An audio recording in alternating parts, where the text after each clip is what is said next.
Time community, and welcome to the Wheel of Time Pod-Thru. I'm Teresa. And I'm Tim. And together we're going to walk through Robert Jordan's Wheel of Time book series.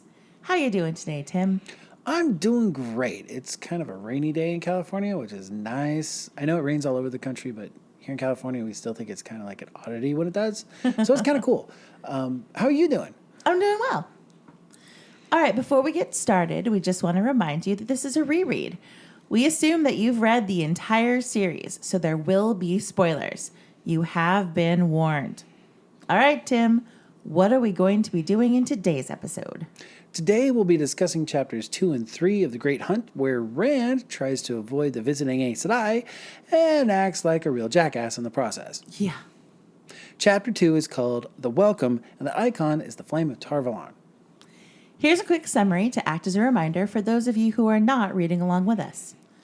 Fall Dara Keep is all a-quiver with the Amyrlin's arrival, the servants running around trying to get everything ready. Rand goes to the room he shares with Mat and Perrin to grab his things and is shocked to see a bunch of women already there, taking all the boys' clothes away and replacing them with new ones. Alan-Su, the Chatayan of the keep, tells him that Aes Sedai said their clothes were all worn out, and the Lady Amelisa had new ones made for them. She says that Moraine ordered that every last stitch be removed, even his boots, and waits for him to strip. He ushers the women out, promising to give them every last stitch. The new clothes Moraine had made for him are all super fancy, fit for a lord, and some have dragons embroidered on them. Rand panics that she's going to get him killed and hurriedly packs up what he can, grabbing Tom's flute and harp wrapped up in his gleeman's cloak. On his way to the stable, Rand opts to try to catch a glimpse of the Amyrlin seat, thinking he'd never again get the chance. He goes to where the Aes Sedai and their warders are and sees the palanquin that holds the Amyrlin seat. As Rand is trying to cross the courtyard, the welcoming ceremony begins, and he can't help but stop to watch. The Amyrlin gets out of her palanquin and surveys the crowd. Rand flinched when her gaze crossed him. He felt as if he'd been touched. Shaking it off, he continues on to the stable. He tries to have his horse saddled, but the groom tells him that all the gates are closed and no one can leave without permission. Rand asks if the order came from Egilmar, and the groom replies by saying he does not know for sure, but who else? Because of a funny coincidence with his name, the people of Shinar think that Rand is a high-ranking lord. The groom says that the welcome is finished and guesses that the Amyrlin will soon be sending for Lord Rand and his friends. Rand takes off running. I like the comedy of Rand running to his room so that he can get away before anyone notices, but everyone knows him as one of those people with Aes Sedai. It's impossible for him to escape notice. Yeah, absolutely. Like, Moraine orders that his clothes be taken. And we get the first mention of boots. I love how each of the boys always comes back to how much they love a good pair of boots. And I'm totally on Rand's side. Parting with a good pair of boots really does suck.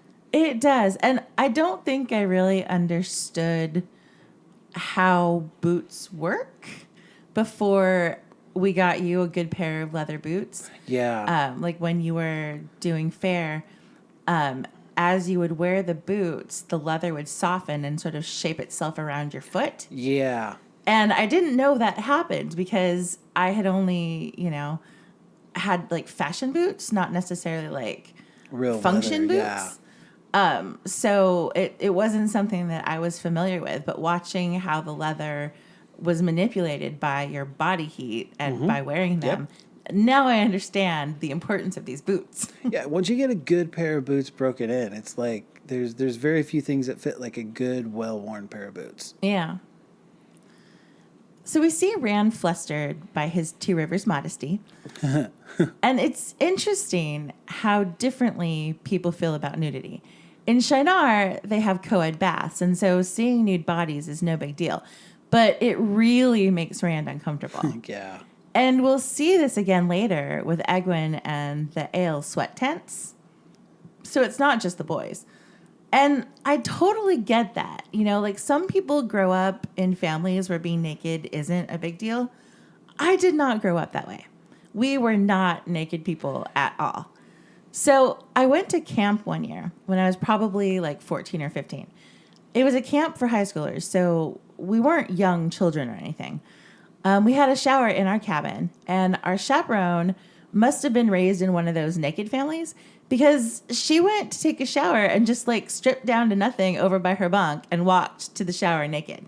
And I was completely shocked.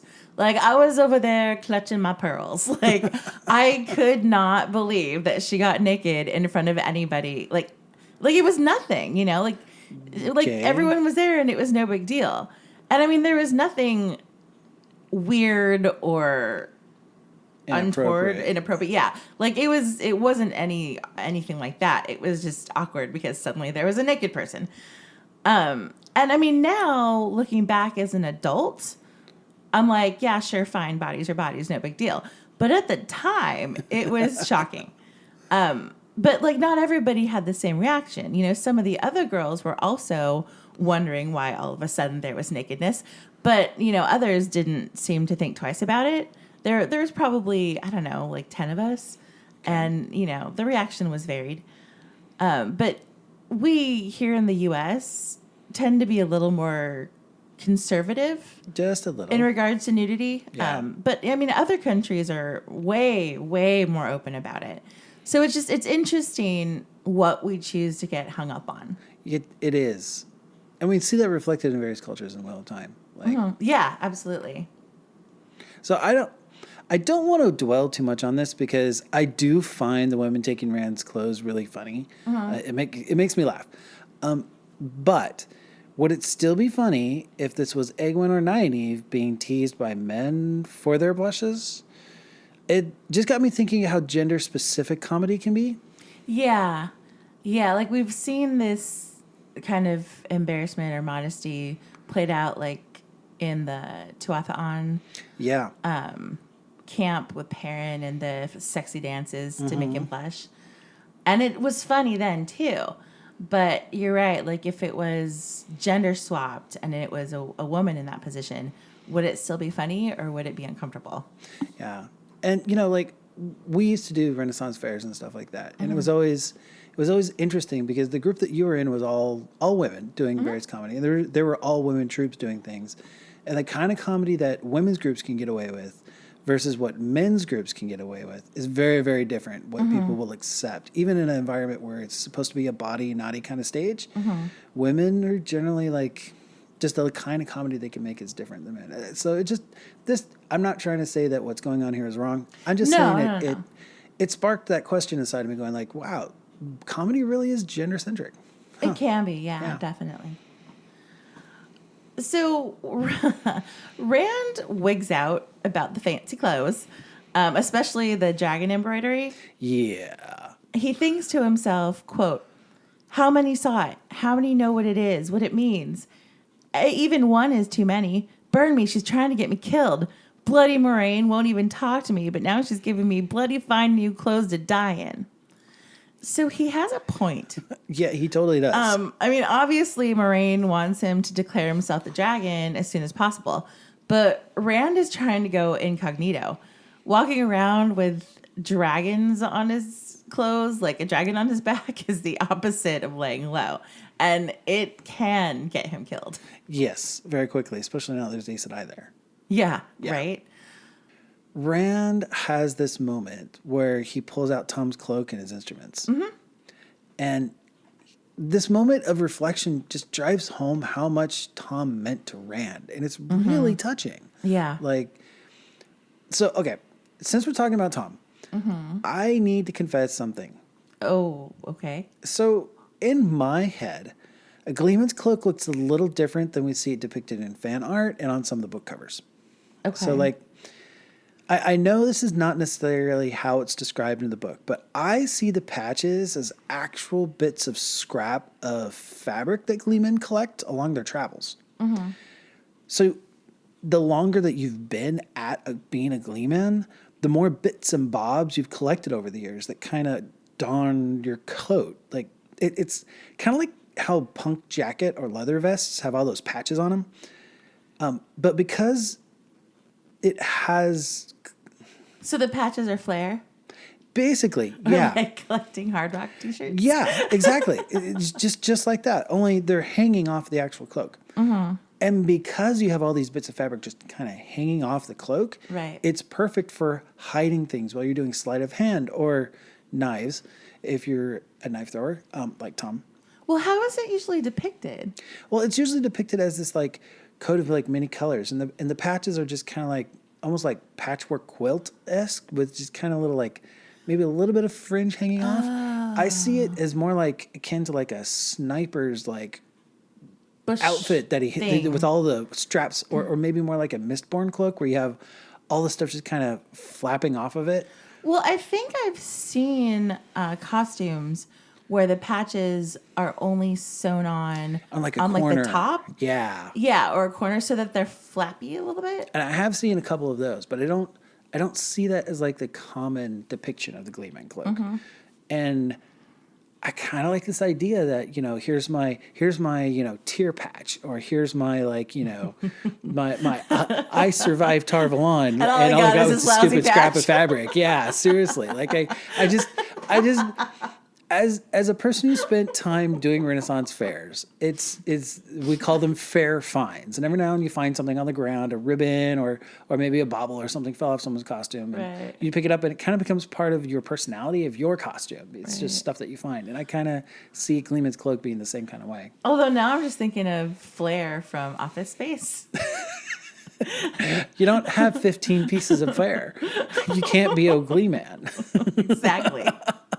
But I do kind of like that idea of like, the new Gleeman that like just has a plain cloak with like maybe 3 patches. Yeah, it's he's like trying to work his way up. 3 patches just kind of hanging off the back. And then like Tom has been a Gleeman forever, is like weighed down by this coat. He can barely move with all the patches. Yeah.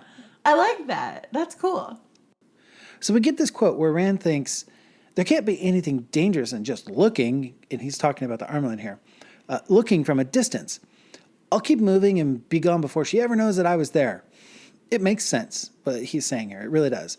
Hide in the crowd, move along, and no one will ever see you, except that Rand is dressed like a lord now. Plus, he's basically loaded down for a journey and will stand out with his huge big pack. Oh, and by the way, the Armelin has the ability to see Tarvaran. This dude's toast. Yeah, you actually have to give Swan credit for not reacting at all when she saw Rand. Logan threw back his head and howled in laughter at the ridiculousness of being behind bars when he saw a Tavern with that much potential for destruction. Right. Swan knew what she was seeing, and even tells Moraine later that Rand scared her all the way down to her toes, but her Aes Sedai calm kept it in. I think it's really cool that warders aren't all cut from the same cloth. Yeah. Jordan makes a point to describe them throughout the whole series as fat and thin, tall and short from every ethnic background. Some are easygoing and some never smile. They all have deadly grace and that wolf at bay vibe that identifies them as warders, but otherwise they're all very, very different from each other. They're not faceless soldiers. Like Jordan gives them quirks, and I really like that. I agree. It's the same with the Aes Sedai. Like, quote, their clothes were as different as the warders were in as many cuts and colors. And then later it says, yet they too had a sameness, one that was only obvious when they stood together like this. So right from the beginning of our interaction with Aes Sedai as a group, Jordan is emphasizing their diversity. They come from all places in Randland, and they look very different. But all at the same time, they have this vibe and this air about themselves because of who they are. It's really a shame that the White Towers basically cloistered itself away from the world. Like, this is a good example of people who come from many backgrounds and places being united in a unified cause. Like, it's too bad that the Tower's full of dark friends. Like, I love the idea of what the Tower could be. Yeah. So I want to read the welcoming ceremony because I really like it. Suddenly, Ronan rapped his staff loudly 3 times on the broad paving stones, calling into the silence, "Who comes here? Who comes here? Who comes here?" The woman beside the palanquin tapped her staff 3 times in reply. The Watcher of the Seals, the Flame of Tarvalon, the Amerlin Seat. Why should we watch? Ronan demanded. For the hope of humankind, the tall woman replied. Against what do we guard? The shadow at noon. How long shall we guard? From rising sun to rising sun, so long as the wheel of time turns. Egilmar bowed his white topknot, stirring in the breeze. Faldara offers bread and salt and welcome. Well come is the Amerlin Seat to Faldara, for here is the watch kept. Here is the pact maintained. Welcome. It's just really beautiful. I like it a lot. Yeah, like Jordan does really good with these formal scenes. He really does. It's just really, really, I like it. It's like he does them so well. You could feel the weight of the ceremony. And I mean, it was the same with the Tuatha welcoming and greeting and farewell or whatever. Yeah. All these like formal things that he does. He's just so good at it. I thought it was really funny that the all in Randall Thor translates into the honorific given a king, like at least for the people of Shinar. Yeah. So Rand is constantly telling people in the first few books that he is not a lord and no one ever believes him. And this is part of the reason. Yeah. Yeah. It's like the Borderland way of doing things because Yep. Lan is the same thing. It's Al Lan Mandragoran Mandragoran. because he's of A king. royal blood. Yeah. Poor Rand. The nobles are always messing with him. Yeah. So let's talk about the order to close the gates. Okay. The groom assumes that it has to have come from Egilmar because who else could have given the order? Right. So who do you think gave the order? Ingtar, Moraine, Landrin, Lanfear? All the choices. All the choices So many in the choices. world, and so many choices to make the internet explode. I personally think it was Ingtar. Okay. Now, the process of elimination that is, Moraine wouldn't have had, in my opinion, I don't think Moraine would have had the time to order the gates closed. I think she was too busy getting ready for the Aes Sedai. Okay. I don't think that Leandrin could do it because she was with the Aes Sedai when they came. So I don't think she would have had time to relay a message to have the gates closed as soon as they came in. And honestly, like, so I get that she's an Aes Sedai and they're very respected in Shinar, but this random stranger comes in and tells people now shut the gates. I don't buy it. Yeah. But Lanfear is an interesting idea too. Nah, she's just, that's not, right now, I do think Lanfear is actually there. I think she's hiding. Yeah. But to give the order like that, she'd have to come out of hiding. So Yeah. I don't think it was her. And just from a standpoint of most likely culprits, it's Ingtar. You think it's Ingtar? Yeah. And especially when we find out later that he is a Darkren. He was there at the Darkren social.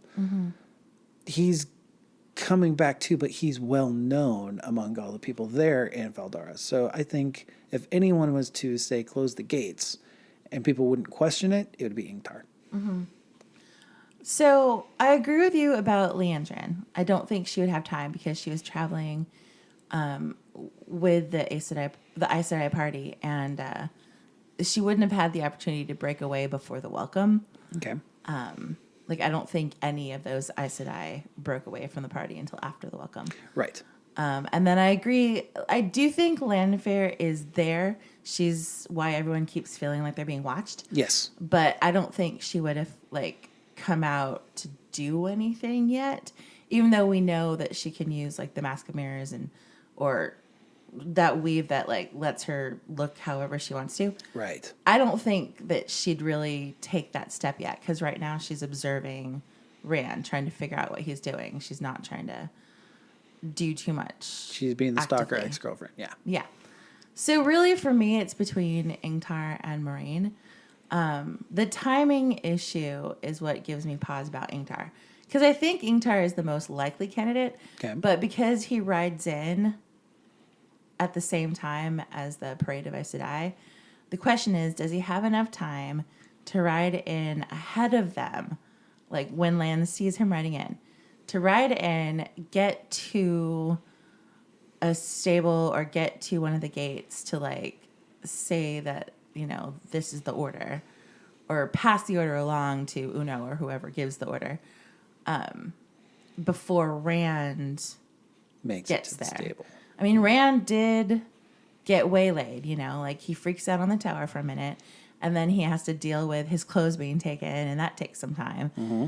And then he stops and watches the welcome ceremony. So it's not like it was 10 minutes later. I mean, Rand did take some time. Yeah. The question is, how much time? Like, Wasn't did enough. Ingtar have the opportunity? So then the other option is Moraine, who had plenty of opportunity. And Egilmar told her at the end of Eye of the World that his servants are at her disposal. So Moraine has full run of the keep, and everyone has to do what she says. So the question is, why? I could see Moraine as well, because this isn't their first time in Faldara. Like, oh no! Like they're good friends with Egilmar, so they know her. So they would try if she said shut the gates. I could see them, but why? Yeah, like the real question as far as was it Moraine or was it Ingtar is why are they, whoever gave the order, trying to keep Rand there? Like if it was Ingtar, was he trying to keep Rand there because he knew about the attack coming? Or, I mean, he's already met Rand, he's already met Perrin, he's already met Mat in the previous book. Right. And he's coming back from the Dark Friend Social right now, having just seen all their images projected. So he wants to keep them where he knows where they are until he figures out what to do with them. Exactly. It's a stall tactic until he can get out. That That's would be a good reason. theory too, yeah. And then on Moraine's end, she wants to keep Rand there until the Emerald gets a chance to look at him. And, she knows that Rand is going to be spooked. And she's been doing a really good job of pretending to not care about him. Yes, she has. So, I mean, and it's totally in Moraine's MO. Later, after the attack, Rand and Lan are talking. And, Lan says something about you're free to go wherever you want to. And he's like, why now? Why not before? Did Moraine give that order? And Lan's troubled by it. So the question is, if Moraine gave the order, did she just not tell Lan about it because Lan and Rand are bros now? Or And it wouldn't be the first time. like, does that mean that Moraine didn't give the order, or she did and she just didn't tell Lan? Because both of those options are possible too. You make a good case for Moraine. But I still think I'm it's not sure. Ingtar. Yeah, like I'm not saying it's not Ingtar. Like Ingtar makes perfect sense, Right. So I'm definitely leaning toward it's either Ingtar or Moraine. I don't think any other option makes as much sense as the two of them. I agree with you there. Absolutely. And just because, we get the shady vibe, I'm going to say it's probably Ingtar. Probably. But, I mean, it's still 100% in Moraine's character to have done this as part of her manipulation. So, yeah. She's a blue Aes Sedai. I am not as confident that it is Ingtar as you seem to be, but it's definitely one of the two. What do you guys think? Let us know. Like, tweet us or email us. Let us know what your theories are. Who gave the order to close the gates? Because we know it wasn't Egilmar. And that brings us to the end of Chapter 2. Before we get to Chapter 3, here's a quick word from our sponsors. Today's episode of the Wheel of Time Pod-Thru is brought to you by Alwyn Alvan Boots and More. Any well-traveled soul knows the importance of a fine pair of boots. Visit Alwyn Alvan, the best cobbler in Emmonsfield. Probably the only cobbler in Emmonsfield. Alwyn Alvan Boots and More. Rumor has it he might be a king. Chapter 3 of The Great Hunt is called Friends and Enemies, and the icon is the ruby-hilted dagger. Rand goes to the closest gate and tries to talk his way past the guards. One of them, Reagan, has been friendly to him in the past and seems to be open to letting him through, but the other, Massima, gives him a hard no. Rand tries again to verify that the order came down from Egilmar and is met with a similar response. Who else could have given it? Moraine. He runs through the keep, checking gates as he goes, and they're all closed, barred, and guarded. He contemplates the idea of going over the wall, but sees that it's impossible. The Amerlin seat was there, and there was no escape, but his Two Rivers stubbornness would not allow him to give up. He wanders the keep at a loss, feeling unseen eyes watching him, and wonders if he's already going crazy. In a storeroom, he finds Loyal, Matt, and Perrin. The boys are dicing with some of the common men. Rand asks Loyal if he knows a back way out of Faldara, but Loyal explains that the city the Ogiers built is long gone, and he doesn't know Faldara at all. Matt teases Rand about his fancy clothes, and Rand explains that all of their clothes have been replaced. He tells them that with the Amerlin there, he needs to leave as soon as possible. His friends don't understand the rush, and Rand does not want to share his secret, so he tells them about the feeling of being watched and the incident with the Jellywind instead. Matt asks if the gates are barred, how will they be able to get out? And Rand realizes that his friends have every intention of going with him. Knowing that he's dangerous, Rand alienates them on purpose, telling them that he's tired of being saddled with them and he likes people thinking of him as a lord. When he goes, he wants to go alone. Perrin is hurt and Matt is angry at his words. Loyal says that together or apart, all three are Teverin and the pattern isn't done with them, but Matt snaps at him and storms off with Perrin. Loyal starts to apologize, so Rand yells at him to go and insults Loyal's trees. That does it, and Loyal leaves Rand alone. Rand tries to convince himself that he had no choice but to drive his friends away. He wanders on, searching for a hiding place, and eventually runs into Egwene.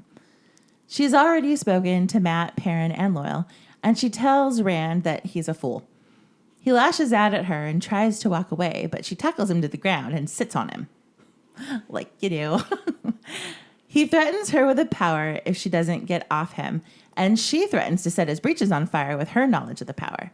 They argue a bit more, but for once, Egwene manages to turn the conversation to something productive and talk sense. For a minute. She agrees to help him hide for now and suggests the dungeons. She admits that she's been visiting Padden Fane. She bullies him into agreeing, and they head to the dungeons together. In the dungeons, the guards Changu and Nido are the first openly rude Shanarians Rand had encountered since arriving in Faldara. Egwene comments that they get worse and worse every time she comes down. Once cracking jokes and smiling, they're now sullen and mean. Oddly, the other prisoners seem worse each visit, too. Rand hangs back a little while Egwene approaches Fane's cell, so he's out of her lamplight. Fane can sense him there, though, and tells Rand that he can't hide from him. He says that Rand thought it was over, but whether Rand lives or dies, the war is never over for him. He says that they are coming for him, and he will be free. And with a laugh, he tells Rand that Mordeth knows more than all of them.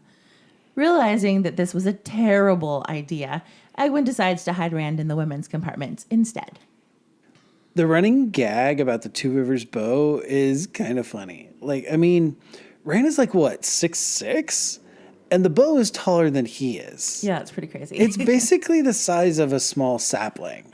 But we've seen Matt nail a Trolloc in the face from the back of a horse. It's suck on that, Messima.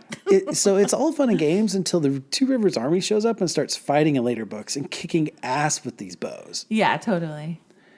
As much as Rand pretends that he doesn't want to be a lord, he sure is acting pretty lord-like. Yeah. When he's at the gate trying to convince them to let him out, he says, "I'm his guest. Why would he mean this order for me?" He should have just taken it up a notch and said, "Look, I am Rand Althor." Emphasis on the all. Let me out the gate. So we get a really good description of how impenetrable the keep is. Every foot of the wall is guarded. The bottom is surrounded by sharp spikes. They take security seriously. Oh, yeah. And Rand has a thought that what served to keep Trollocs out in the last extreme served just as well to keep him in. Sure does. Yeah, okay, so it's human nature when we feel trapped to either respond with fight or flight. Brandy's doing both here, which is kind of amusing. It's totally trying to run away, but then he realizes that it's not an option, and he starts psyching himself up to face whatever's going to come. He's just spending so much energy on working himself up and going nowhere. Yeah, definitely. Rand feels like he's being watched, and he wonders if he's already going crazy. While Rand is a little paranoid at this point, like we said before, I'm pretty sure that this is Lanfear actually watching him. Yeah. She doesn't know what to expect from him yet, so she's trying to observe him to formulate the plan that's best for him. Right. Rand says when he comes across Loyal and the guys, in spite of everything, Rand found himself grinning. Loyal often had that effect on him. Me too, Rand. Loyal has that effect on everybody. Yeah, absolutely. I love Loyal. We need more Loyal in these books. Speaking of Loyal, it's funny that no one will dice with him. I know. Because they don't want to offend an Ogier. Like, I guess this tradition could be rooted in not wanting to make an Ogier mad, but it's kind of funny. I know. I love how insulted Loyal is. Like, they won't let me play their games. Yeah. Well, later we run into Ogier who you really don't want to screw with. True. Very true. When the Shanshan show up and they have the gardeners with them. So maybe that's where this comes from. Maybe at one time Ogier were big badasses in this area. But yeah, it's totally nothing like Loyal. Yeah, I mean, I guess, like I was gonna say maybe before, the breaking, or like maybe during the Trolloc Wars, Ogier were fighting, and the Borderlanders just sort of kept that tradition alive. But I don't know. I mean, before the breaking, it was more like a utopia. So True. that doesn't work. Mad And then Ogier. I don't remember how long ago the Trolloc Wars are. Anyway, Either way, doesn't it's matter.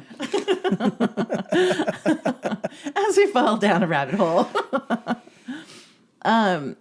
Matt is really against being mistaken for a lord throughout the whole series. Yes. And he yes. complains about lords all the time. All the time. And part of that complaining is about fancy clothes and putting on airs. But here he tells Rand, maybe I'll buy myself a coat like that and a fine shirt. And this is the first indication that despite all of the complaining that Matt does, he has always been interested in nice clothes. When he starts wearing silk and lace, it makes perfect sense. It's the same as when Nynaeve is always spouting the virtues of stout Two Rivers woolens while wearing silk dresses covered in pearls. Yeah. Yeah. As much as Matt talks about a simple coat being fine for a man like him, he likes to get tarted up a bit. Just a bit. We get the first obvious hint here that Matt is beyond lucky. I'm pretty sure that Jordan added this trait to Matt in this book because we don't really get any other references to his luck being so obvious in the eye of the world. Like, Jordan starts laying the groundwork here, at least in my opinion. Maybe. I don't remember if his luck is specifically mentioned in The Eye of the World, but in a later book, Matt talks about always being lucky and that his extreme luck started when he got the dagger. I think his luck is part of him being Tavren, and, that didn't really kick in until they left the Two Rivers, like Perrin and his wolf brother thing, and Rand starts to channel. Like, all of the empowering of the boys happens after they leave. So Matt's luck and his ability to speak the Old Tongue both start when they get to Shadar Logoth. Like, when they're attacked right before they get into Shadar Logoth is the first time that Matt starts speaking Old Tongue. During his battle cry. So his luck and the Old Tongue would have kicked off probably at the same time. I never thought. But I mean, this is definitely the beginning of Matt noticing that his luck has improved. Yeah, absolutely. Like, he's noticing the trend here. Yeah. Which, I mean, is probably his first opportunity to be gambling and dicing since Shadar Logoth. He hasn't really had a chance at all until now. No, because, they were running for their lives. And he was sick and paranoid with the dagger and wouldn't talk to strangers. And then they were running for their lives again. Yeah, more running for their lives, going through the ways, Stuck in the blight. Exactly. There wasn't really a common room. You get a good point. No, you make a really good point. This is like his first opportunity to actually take advantage of his luck. Yeah, they've been in Faldara for a month now. And so he's gotten a chance to actually sit down and start playing, and maybe he's gotten a few games in and he's realized, hey, I'm actually good at this. Go figure. Yeah. Perrin is so sad at the beginning of this book. Yeah. He constantly has his eyes down to hide them, and his shoulders are slumped to make him appear smaller and less noticeable. And Rand thinks that he doesn't laugh or smile the way he used to. It's just so sad to watch him act so diminished during this point where he's still so messed up about the wolf thing. Yeah. It makes me feel so bad for him, especially since it's all for nothing. I mean, at this point, all of his broody angst, it's not necessary, but it's still really sad to watch. Poor little Perrin. Yeah. And as a boy who grew up in the 90s, that totally resonated with it. Yeah, totally. Not sure what I was angsty about, but I had angst. Fair enough. Fair enough.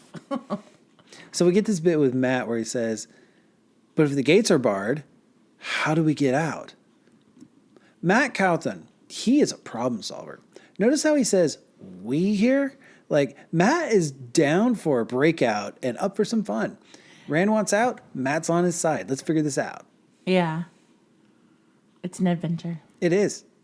And Rand makes the decision to drive his friends away in order to protect them from any harm that he may bring down on them in the future. Dumbass. I get that in the moment, while you're still feeling lost and uncertain about what the future will bring, you make the best decision you can in the moment. Totally get that.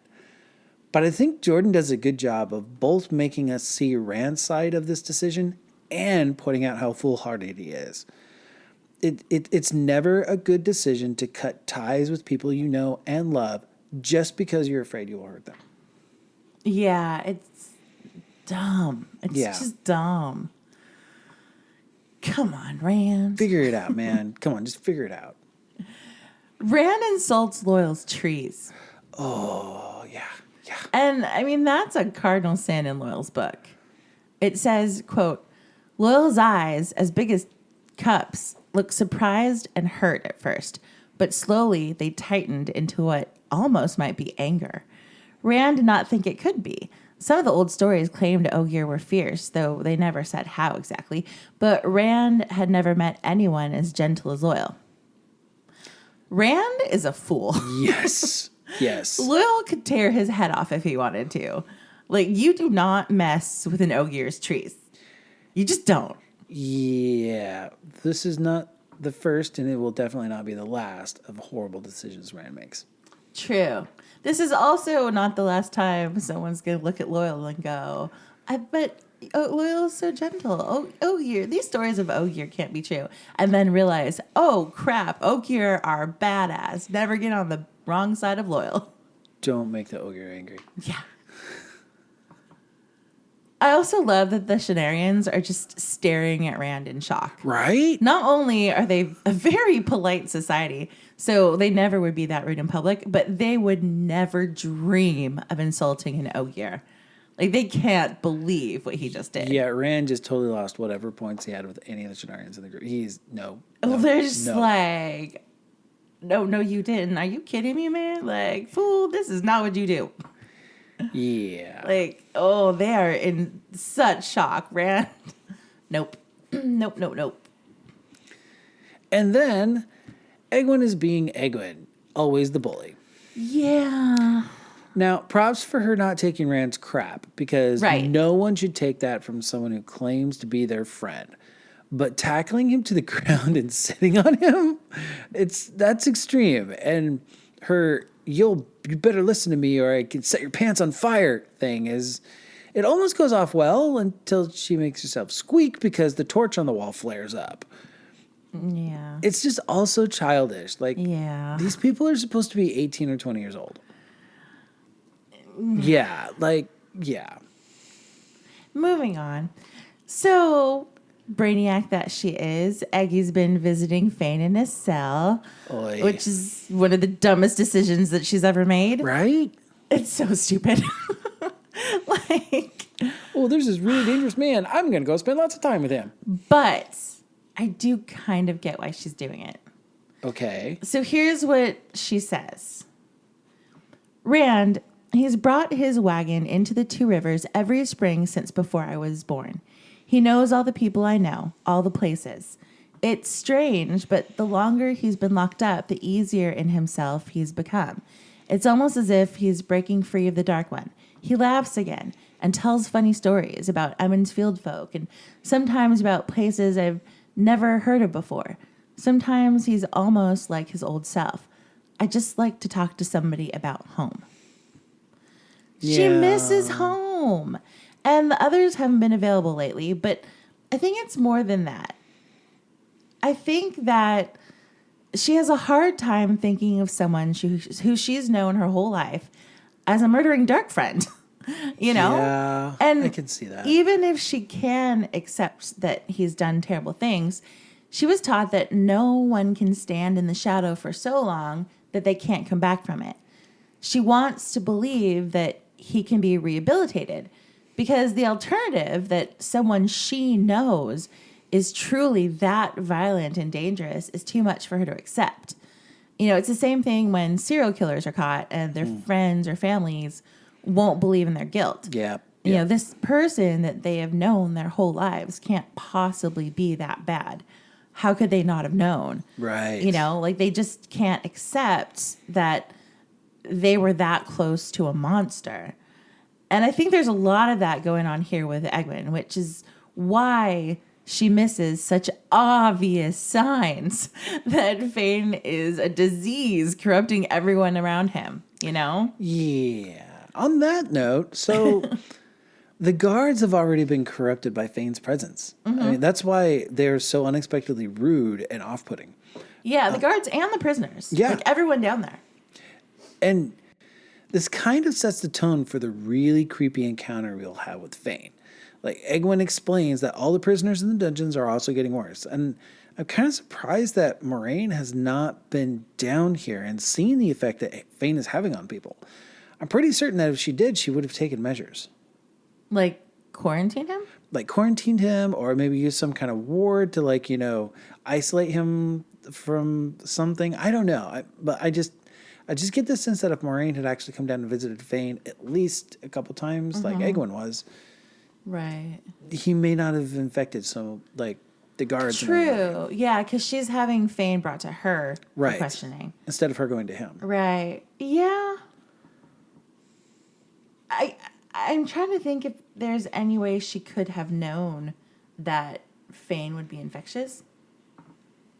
Well, you know, the fact that he calls himself Mordeth is probably an indication right there. I mean, Well, yeah, but I mean, he doesn't have the dagger.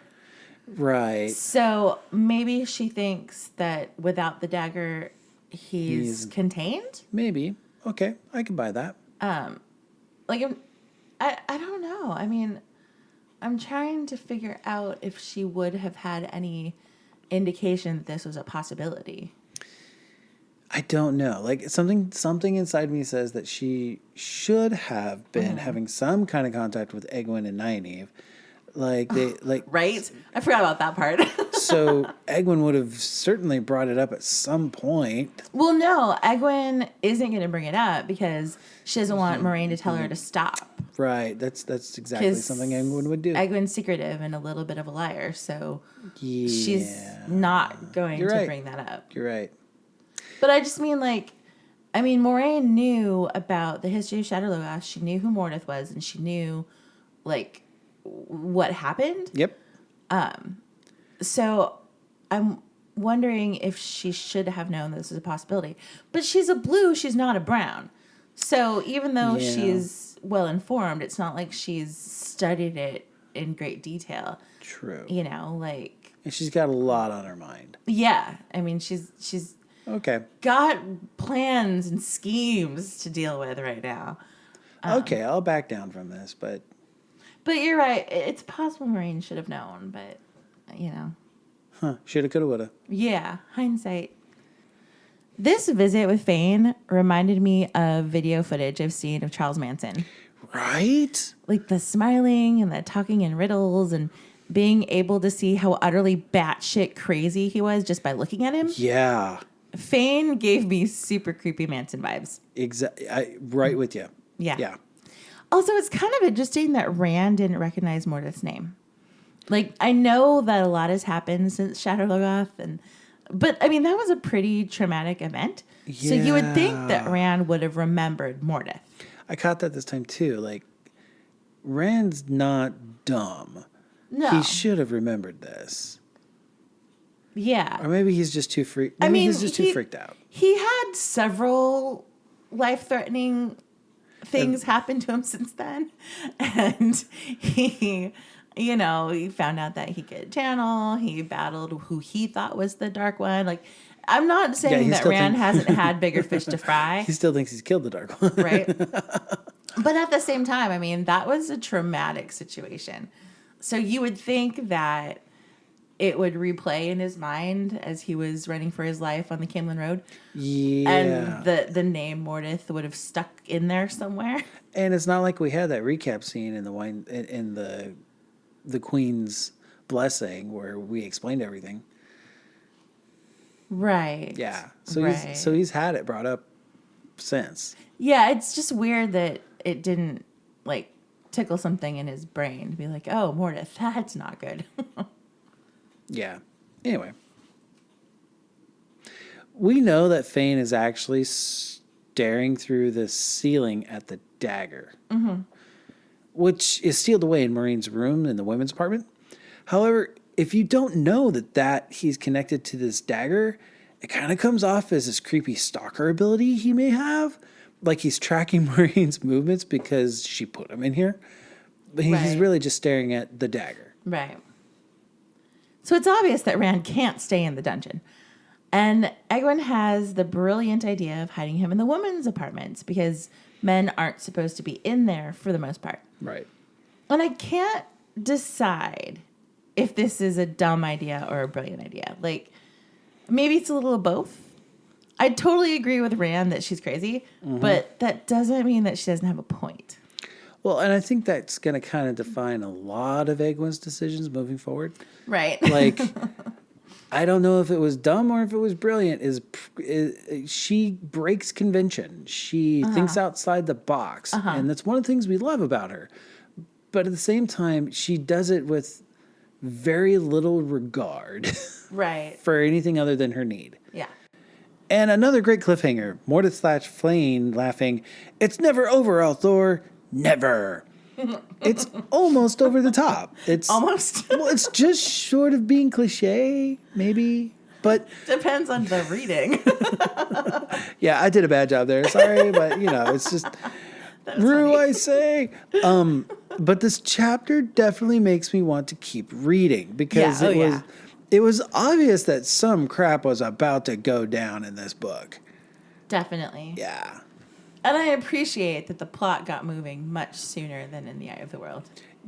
Right? Yeah. We're already off and running. That ends chapters 2 and 3 of The Great Hunt. Join us next week for chapters 4 and 5, which are all about Aes Sedai plotting and planning. We hope that you enjoyed this episode of the Wheel of Time Pod-Thru. We'll see you again next week. Make sure that you rate and subscribe to us on iTunes or wherever you grab your podcasts. If you could leave us a positive review, it would really help us out. You can tweet us at Pod-Thru or email us at whatpodthru@gmail.com and tell us your thoughts on anything we covered today. That's WOTPODTHRU@gmail.com. Thanks, everybody, and we hope the wheel weaves you in our direction again soon.